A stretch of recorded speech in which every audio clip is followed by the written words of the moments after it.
Halo Bingers, kembali lagi bersama aku Deo di Bing Studio, dan kali ini kita akan membawakan sebuah konten, sebuah tema yang menarik bagi kalian ya. Kalau yang lalu-lalu tuh kita bahas tentang bencana, tentang China, tentang geografi. Kali ini kita akan membahas sesuatu yang asik, yaitu tentang kriminalitas. Apa itu? Ya seperti yang kalian udah lihat di judulnya ya, yaitu cara menipu, cara penipu menipu. Dan ini eksplisit diambil dari sejarah-sejarah penipuan dan diambil dari salah satu buku yang legendaris ya, 48 Laws of Power, kalau kalian mau lihat. Nah, itu buku berisi tentang cerita-cerita penipuan. Ya, aku disclaimer dulu, kalian yang nonton ini hanya untuk edukasi aja. Jangan dilakukan. Penipuan itu jelas sesuatu hal yang salah dan merugikan orang lain. Kita manusia kalau punya hati nurani pasti tahu lah hal-hal seperti itu. Tapi ini hanya untuk edukasi, jadi kalian itu mengerti gerak-gerik penipu, bukan untuk dilakukan, bukan untuk dipelajari dan dipraktekkan, yang mana itu akan merugikan orang lain.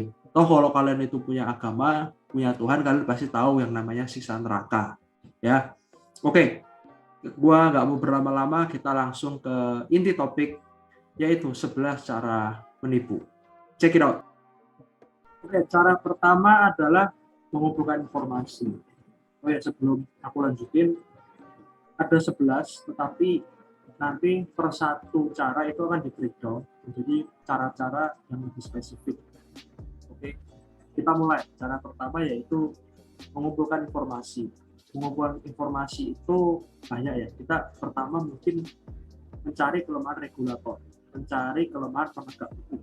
Contoh yang paling baru ini, yaitu kasusnya binary option. Indonesia belum mengakui bahwa binary option itu judi. Di awal-awal dulu, pas pertama kali binary option masuk. Sehingga trading platform yang binary option ini, mereka mau masuk ke Indonesia. Mereka melihat peluang di situ. Dan mereka menggunakan kata-kata trading agar menunjukkan bahwa mereka itu trading, bukan judi gitu. Yang kedua adalah cari data dan informasi, bisa kayak apa yang menjadi tren, apa yang disukai, apa yang menjadi kelemahan, apa yang menjadi kekuatan. Bisa dengan melihat demografi. Misalnya kita lihat negara kita gitu. Negara kita itu banyak orang menengah ke bawah, banyak orang miskin, banyak orang susah. Apalagi pandemi gini banyak orang lapar. Banyak orang lapar, banyak orang miskin, banyak orang susah. Mereka butuh duit cepat. Contohnya adalah di Venesia, sekitar tahun 1700-an ke 1800-an dari buku 48 Laws of Power. Jadi dulu Venesia itu adalah sebuah kerajaan yang besar. Tetapi karena satu dua hal, kerajaan itu mengecil. Diambil alih oleh kerajaan lain, dijajah, dihabisin oleh kerajaan lain. Dan Venesia ini penduduknya menjadi semakin miskin. Mereka semakin depresi, semakin sedih melihat keadaan kota mereka yang hanya berjaya beberapa lama, kemudian mulai berangsur-angsur kota ini menjadi ambruk. Kerajaan ini menjadi ambruk. Kemudian datanglah seorang penipu. Aku lupa namanya siapa sih ya. Tapi intinya adalah penipu ini menjanjikan bahwa dia itu memiliki sebuah unsur yang akan mengubah segala logam itu menjadi emas. Istilah zaman dulu adalah seorang alkemis. Bisa mengubah semuanya jadi emas, golden touch gitu ya. Dia membohongi seluruh penduduk Venesia bahwa dia bisa melakukan tersebut. Penduduknya percaya gitu, dengan angan-angan bahwa orang ini akan mengubah nasib dari kerajaan Venesia, bahwa bahkan kaum bangsawan dan kaum kerajaannya pun percaya dengan orang ini, percaya dengan fantasi yang diberikan orang ini bahwa suatu saat negara ini akan makmur kembali dengan melipat gandakan emas, dengan mengubah logam menjadi emas. Orang ini, penipu ini, pinter. Dia pinter dengan mengatakan bahwa untuk bisa mendapatkan agar itu bisa bekerja, maksudnya alat dia, saat dia itu bisa bekerja, itu butuh 7 tahun. Ya dia pinter, dengan 7 tahun itu, dia bisa berhidup-hidup mewah gitu. Dia benar-benar, karena dia menjadi harapan, karena dia itu menjadi fantasi, kerajaan dan rakyat itu menghormati dia. raja itu mau untuk memberikan yang terbaik bagi dia selama 7 tahun. Walaupun sebenarnya kisah nyatanya adalah penduduk Venesia itu curiga, mempertanyakan dia. Dan karena penduduk itu curiga, mempertanyakan dan menekan-nekan si penipu ini, akhirnya dia keluar ke kerajaan Bavaria. Dia mengatakan bahwa penduduk Venesia itu kurang, apa ya istilahnya, penduduk Venesia itu kurang sabar, mereka terlalu berlagak belagu gitu ya, sehingga dia keluar dari Venesia dan ke kerajaan Bavaria melakukan hal yang sama. Oke, itu bisa jadi salah satu pertimbangan bahwa melihat orang-orang yang susah, melihat orang-orang yang memang lagi dalam masalah, mereka mencari fantasi, dan fantasi itulah yang dipenuhi. Kemudian setelah orang menengah ke bawah, orang tua, itu contoh penipu internet. Jadi orang tua yang gaptek itu ditipu.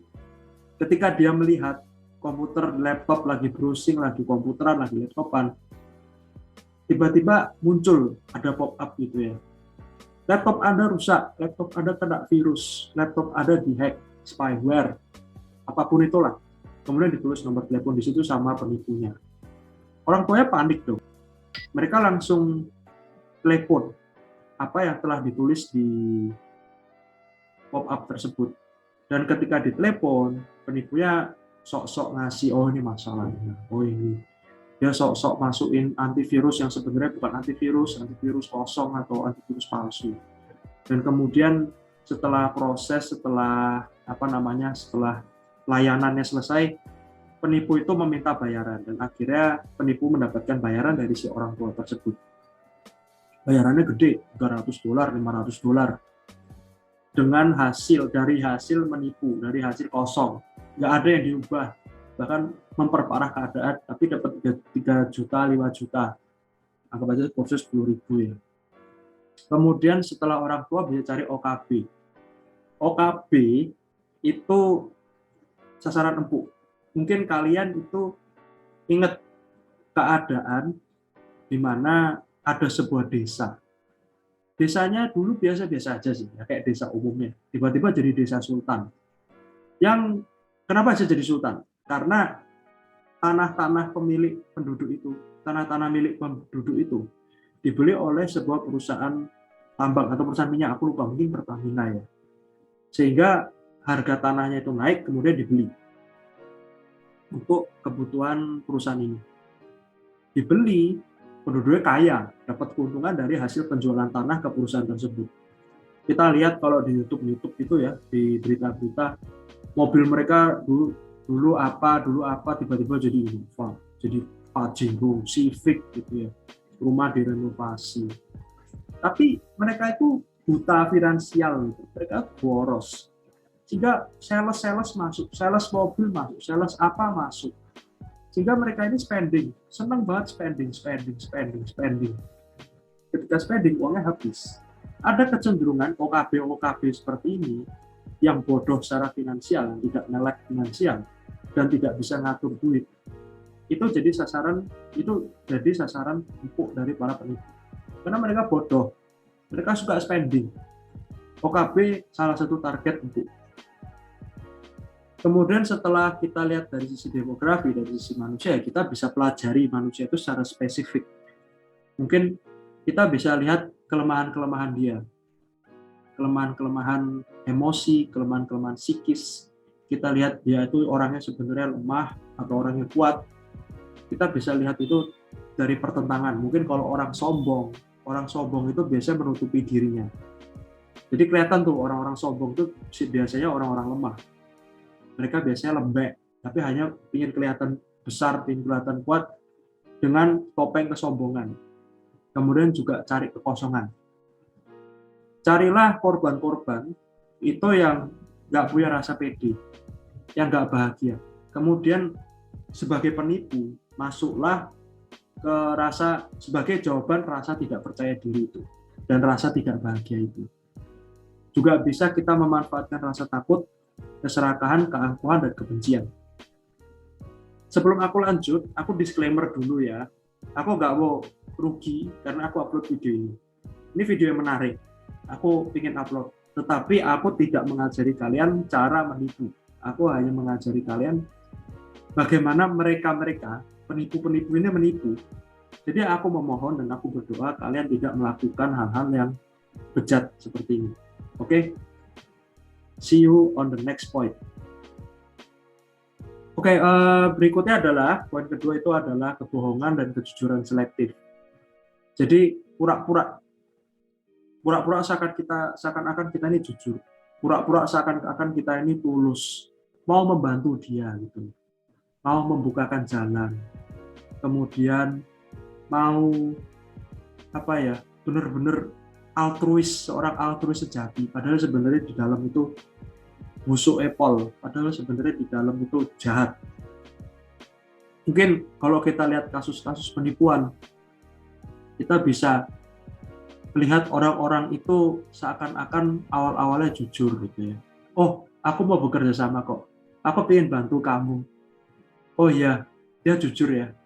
Oh iya, dia itu baik ya. Kita tuh jadi punya keterbukaan hati dengan orang-orang yang jujur. Ya kan? Coba kalian perhatikan deh.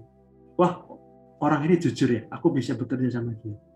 Bahkan kalau kita dengar banyak sekali orang-orang yang membuka lowongan pekerjaan, mereka mencari orang-orang jujur. Nah, sebelum masuk ke elemen penipuan, jujurlah di depan-depan. Pura-pura jujur dulu. Kita buat image bahwa kita ini orang yang berintegritas. Membangun image kita ini orang yang jujur. Kalau sudah terbangun image itu, baru masuk ke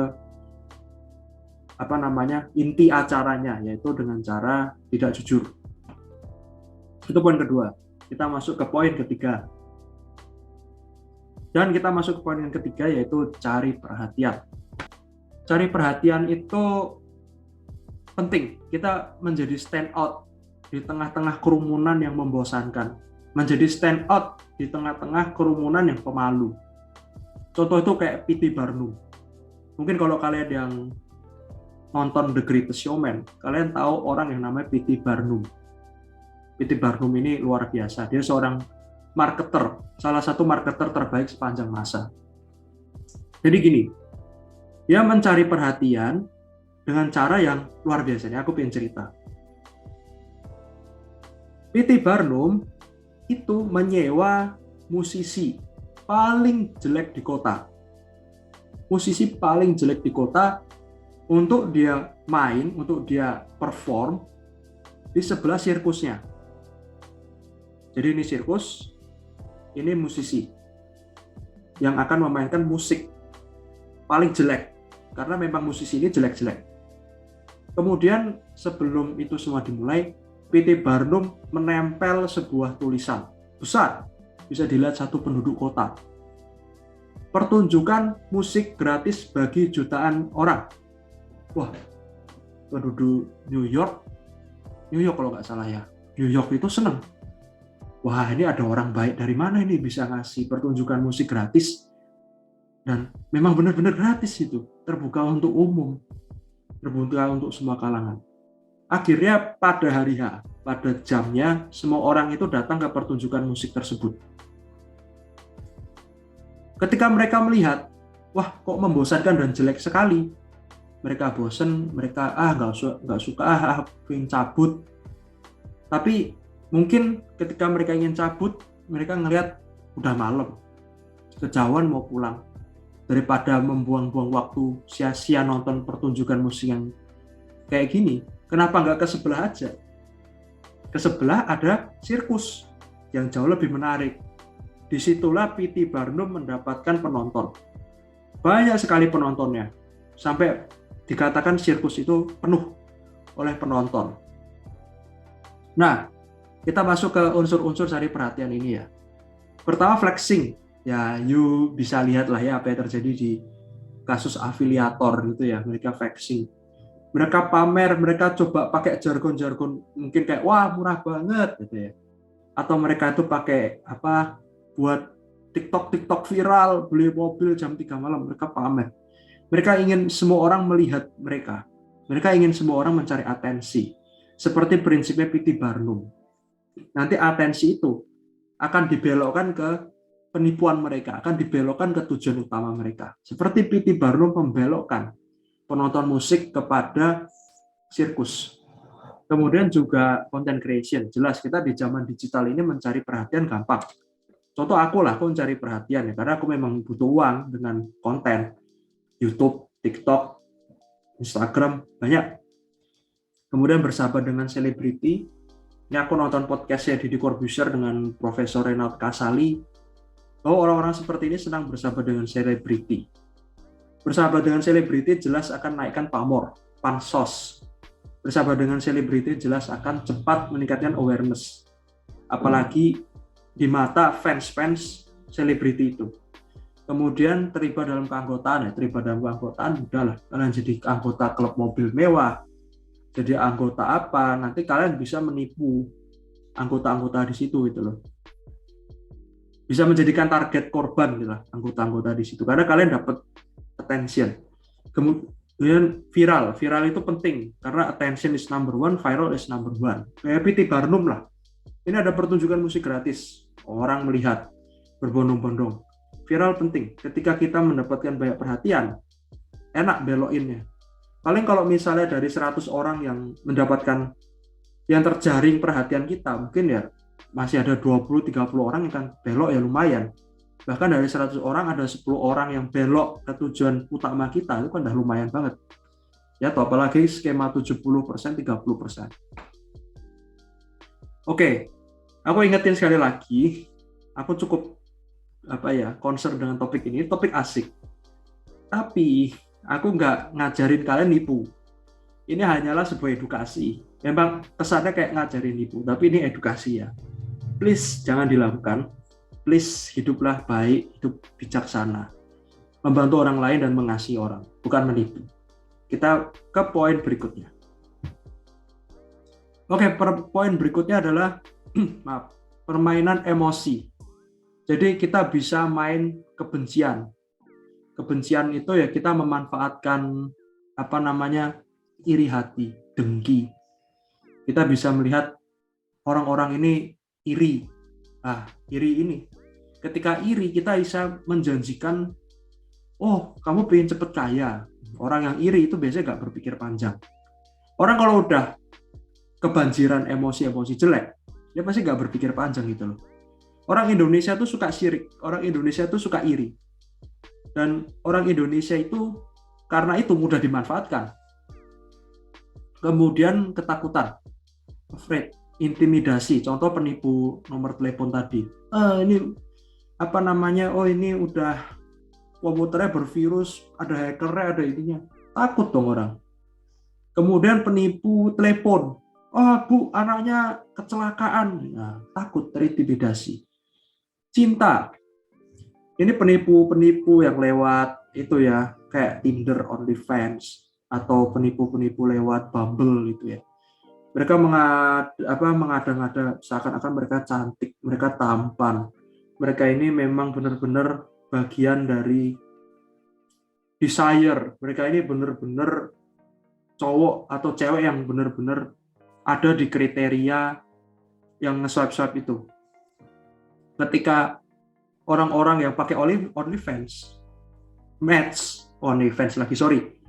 pakai Tinder itu match dengan sang penipu, ya gampang lah penipu melakukan aksi selanjutnya. Kalian bisa search sendiri kasus penipuan lewat Tinder. Kemudian kerakusan, jelas rakus, ingin cepet kaya, ingin luar biasa. Bisa juga ditunjukkan janji-janjinya melalui flexing, ditunjukkan testimoni, ini member saya berhasil, padahal skema Ponzi. Bisa juga, aku dengan melakukan ini dapat Lamborghini loh, aku melakukan ini pergi ke Amerika, ke Turki loh.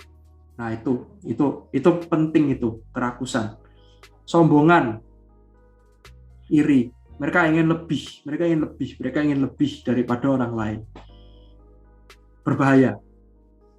Oke. Kalian ingatlah apa yang menjadi poinku, bahwa ini hanya menjadi edukasi.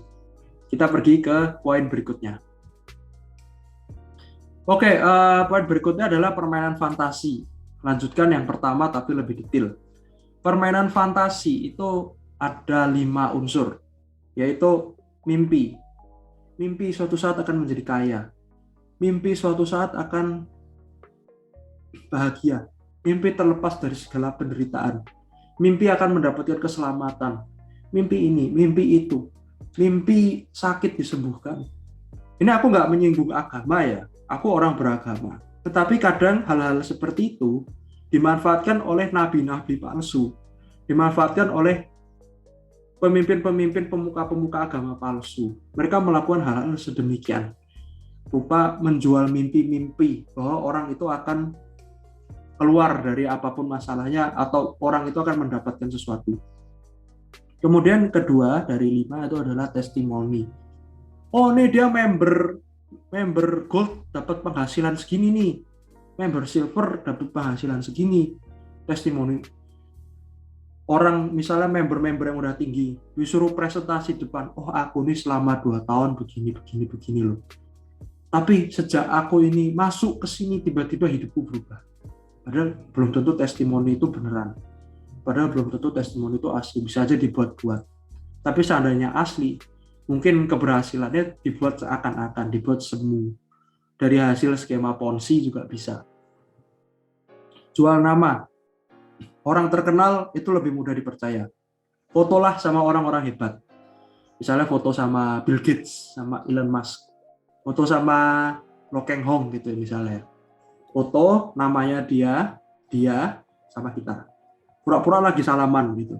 Kemudian pajang aja di dinding, di tembok. Nah, ini kan orang lihat gitu. Oh, dia ternyata bonafit juga ya. Bisa foto sama ini loh. Dia ternyata circle-nya gini loh. Ah, jual nama. Jual janji instan. Jangan yang lama-lama, jangan yang objektif. Coba kaya cepat, dapat duit cepat. Oh, yang cepat. Bilang aja itu lama-lama cara kuno gitu. Yang seperti itu ya butuh proses tuh kuno. Sekarang ada cara baru, ada robot, pakai artificial intelligence. Nah, itu bisa. Kemudian jual agama. Banyak penipu-penipu yang berdiri di atas podium agama.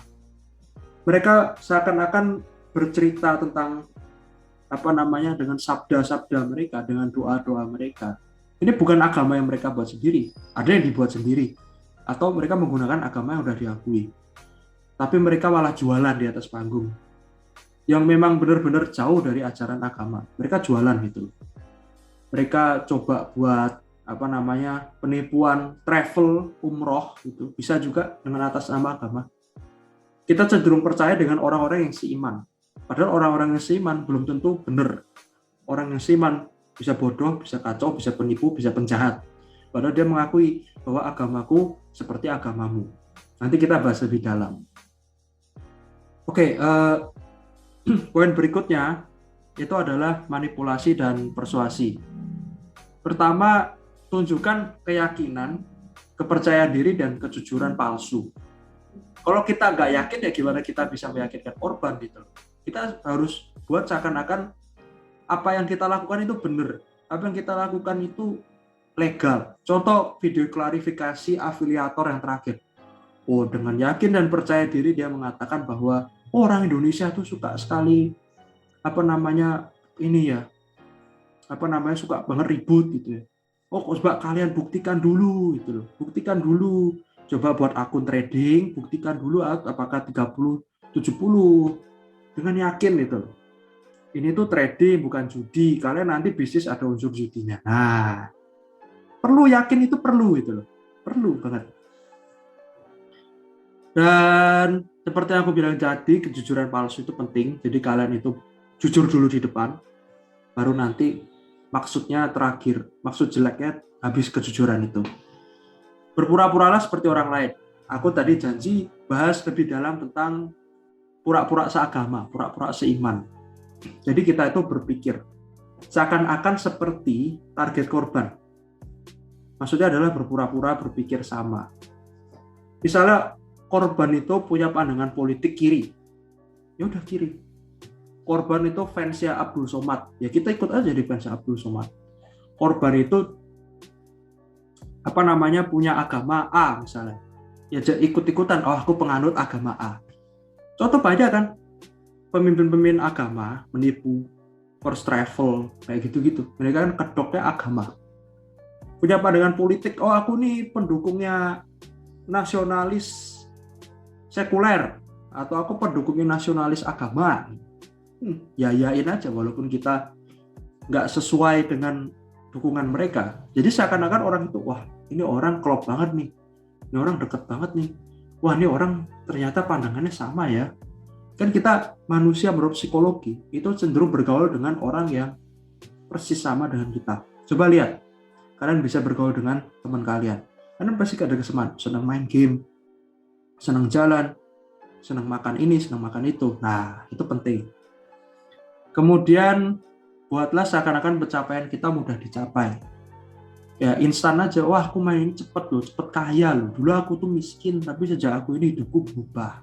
Banyak kan testimoni seperti itu. Dan yang terpenting adalah manfaatkan kebodohan.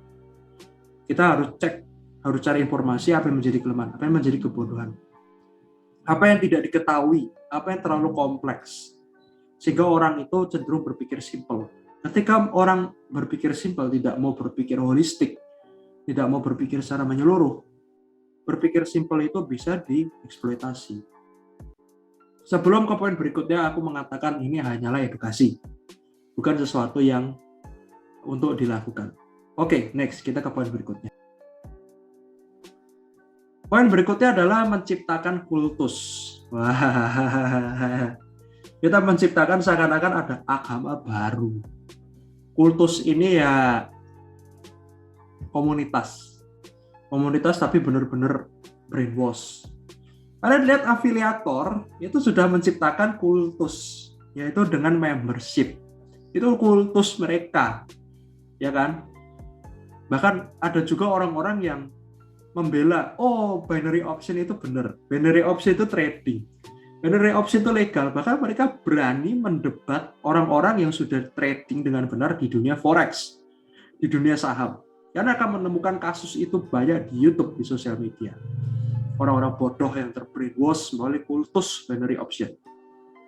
Kalian juga ngeliat sekte-sekte penipuan, banyak kan, sekte-sekte atau kultus-kultus kerajaan-kerajaan gitu ya, kerajaan yang seakan-akan akan mengubah tatanan dunia gitu, atau kerajaan-kerajaan apa itu, atau mereka menjanjikan emas.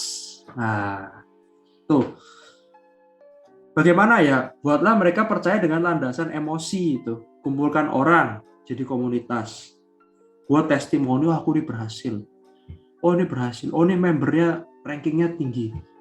Kemudian yang penting adalah berikan mereka itu tujuan, iman, pengharapan, berikan mereka itu kesempatan gitu ya. Cita-cita, mimpi yang indah itu ya. Waduh, kita manusia itu butuh sesuatu untuk kita imani. Bahkan seorang ateis pun butuh sesuatu untuk mereka imani. Mungkin nggak di dalam hal ketuhanan ya, tapi di luar hal-hal agama. Mereka butuh sesuatu yang mereka yakini. Aku percaya ini, aku percaya itu. Orang lain mungkin memiliki pandangan yang berbeda, aku tetap percaya ini. Kita butuh sesuatu untuk kita imani, untuk kita jadikan pengharapan. Itu bisa dimanfaatkan. Dan untuk itu, ya buatlah janji-janji palsu, iman palsu. Buatlah diri kita ini seakan-akan pakar, seakan-akan kita ini seorang nabi. Buatlah diri kita ini seakan-akan seorang yang memang benar-benar cerdas, gitu ya. Dan kemudian bawa antusiasme, kita bicara dengan membara, kita bicara dengan semangat gitu ya, bahwa akan ada kebangkitan, akan ada pembaruan, kita yang miskin akan menjadi kaya. Itu penting. Kita juga hadirkan pertunjukan visual gitu ya, ritual-ritual, seragam, gitu-gitu ya. Kemudian pakai konsep agama, kita pakai ranking, oh nih member gold, oh nih kesatria gitu, nanti di bawahnya apa, ini member apa, ini pasukan merah, ini pasukan biru, pasukan kuning gitu ya, ada ranking-rankingnya itu. Yang paling suci yang paling atas, setengah suci, kurang suci, nanti orang bisa naik gitu. Kemudian ada ritual-ritualnya juga ya, bisa ada ritual, mungkin kalau trading prabar ritualnya. Setelah itu buatlah dinamika kita versus mereka. Aku ini berpegang teguh pada ini, mereka musuh-musuh, mereka orang yang tidak percaya, mereka bidat, mereka sesat. mereka salah, kita yang paling benar. Apa yang kita percayai adalah yang paling benar. Yang tidak percaya bodoh, yang tidak percaya hancur. Tuh. Bola dinamika kita versus mereka. Semua agama di dunia mesti punya dinamika kita versus mereka. Pasti ada. Kemudian libatkan agama dan teologi. Jelas banyak sekali pemimpin agama, ustadz, pendeta, pandita, biksu yang melakukan hal seperti ini. Mereka memanfaatkan ajaran agama, mereka memanfaatkan teologi, memutarbalikkan teologi itu, memanfaatkan ajaran-ajaran, sabda-sabda diputar balik, sehingga pendengar mereka percaya dan terjebak di dalam lubang penipuan. Oke, kalian pasti tahu poinku bahwa jangan dipraktekkan. Kita next ke poin berikutnya. Berikutnya adalah jangan tampil sempurna. Jangan tampil seakan-akan kita ini, wah, kita memang harus menunjukkan antusiasme, kita pakar, kita pinter, kita menemukan sesuatu yang baru, teknik trading yang baru gitu ya. Tapi jangan, udah gitu aja, no. Coba jadi dermawan. Pura-pura memberi. Kamera, cari exposure, jangan pakai konsep beri tangan kanan, tangan kiri jangan melihat, salah. Pakai kamera exposure, aku ini orang baik, filantropis. Oh, Pak X sebagai afiliator atau sebagai apa gitu, Pak X penipu, mendonasikan 13 miliar, 1 miliar ke streamer. Nah, itu kerendahan hati palsu. Kita sok-sok rendah hati, sok-sok bijak gitu ya. Padahal hasilnya goblok, padahal hasilnya penipu. Oke. Kemudian setelah itu semua, kita masuk ke poin terakhir. Aku ingetin lagi, aku nggak jemu-jemu. Kalian mau bosan terserah. Aku sih tidak mengajarkan kalian untuk menipu. Tapi aku hanya ingin sharing bagaimana penipu menipu, dan biarlah ini menjadi edukasi saja, bukan untuk dipraktikkan. Oke, kita ke poin terakhir, yaitu kabur dan cuci tangan. Kabur udah kabur aja, kayak koruptor itu kabur ke negara apa gitu ya. Buat samaran, gunakan topeng, buat perlindungan internet, ya itu. Kemudian cuci tangan yang jelas teknik kambing hitam. Kita bisa ngambil vitamin orang yang nggak bersalah, kita tunjuk, oh ini gara-gara dia, padahal dia nggak bersalah. Ya kambing hitam, pasti kalian tahu lah. Kemudian teknik cakar ayam. Teknik cakar ayam itu adalah memanfaatkan orang lain untuk melakukan pekerjaan kotor. Ibarat pembunuh bayaran. Afiliator itu pasti ada otaknya. Afiliator binary option itu pasti ada otaknya. Otaknya ini mesti nggak melakukan apa yang kayak afiliator lakukan, flexing, pura-pura trading gitu kan. Mereka nggak mau karena mereka ingin cuci tangan. Mereka ingin lepas dari kriminalitas. So, mereka cari orang-orang ini, afiliator ini, untuk menjadi cakar ayam. Itu pentingnya cakar ayam. Dan semua itu cari pembenaran. Cari pembenaran ya, kalian kalau dengar para penipu-penipu itu, mereka mencari pembenaran. Oh, yang aku tipu itu adalah orang-orang yang rakus. Mereka seakan-akan menjadi Robin Hood, pahlawan orang miskin, mengambil harta orang kaya dengan cara mencuri. Itu. Oke. Itu poin-poinnya semua sudah aku paparkan. Dan untuk menutup, aku ingin kasih tahu cara tidak menjadi korban dari penipuan-penipuan seperti ini. Yang pertama adalah knowledge is number one. Kalian mengerti dulu. Mungkin kalau di dalam dunia trading, kalian ngerti dulu. Dunia MLM ngerti dulu. Dunia pinjol ngerti dulu. Ngerti landasan hukumnya, ngerti teknis-teknisnya. Nah, kalian kalau nanti sudah mengerti ketika penipu ini berusaha membolak-balikkan fakta dan kebenaran, kalian udah merasakan bahwa ini ada yang janggal. Kalian juga bisa lihat modus-modus mereka. Knowledge is number one. Poin kedua, kontrol emosi, gunakan pemikiran objektif. Jangan terbuai dengan emosi. Kita juga jangan mau menjadi orang yang sombong. Kita jangan mau menjadi orang yang mudah marah. Jangan menjadi orang yang rakus. Kekayaan bukan segala-galanya.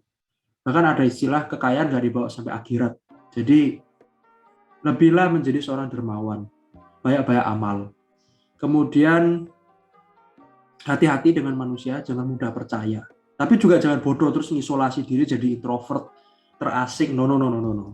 Tetapi bijaksana ketika kita berhubungan dengan teman, berhubungan dengan siapapun. Karena yang dipercaya di dunia ini hanya dua, yaitu dirimu sendiri dan Tuhan. Itu yang paling bisa dipercaya, 100%, nggak ada kompromi. Kemudian ya pakai logika, jangan pakai emosi. Kalau kita pakai logika, kita bisa berpikir objektif. Kalau kita pakai emosi, ya mungkin bisa terjatuh. Because fact is number one. Pahit manisnya fakta, fakta tetaplah fakta. Tidak bisa kita mencampur adukan fakta dengan dengan emosi. Fakta adalah fakta.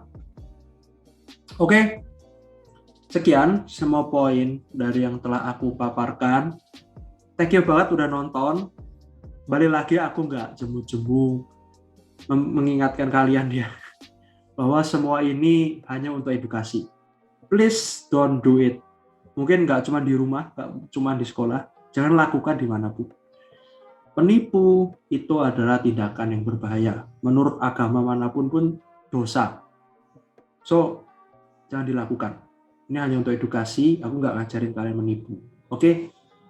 Dan Bing Studio kedepannya kita akan masuk ke topik-topik yang lebih ke arah sosial, lebih ke arah sisi-sisi gelap yang mungkin ya masih ada hubungannya dengan bencana, dengan kelaparan, wabah, mungkin juga kriminalitas. Betapa bobroknya manusia akhir-akhir ini, nanti kita masukin lah ya. Intinya di zaman-zaman akhir ini aku masukin cerita-cerita yang memang exciting untuk jadi konten. Oke? Buat kalian yang nonton, please subscribe, like, and comment, share kalau bisa kepada teman kalian agar nggak tertipu. Oke? See you next time di konten berikutnya.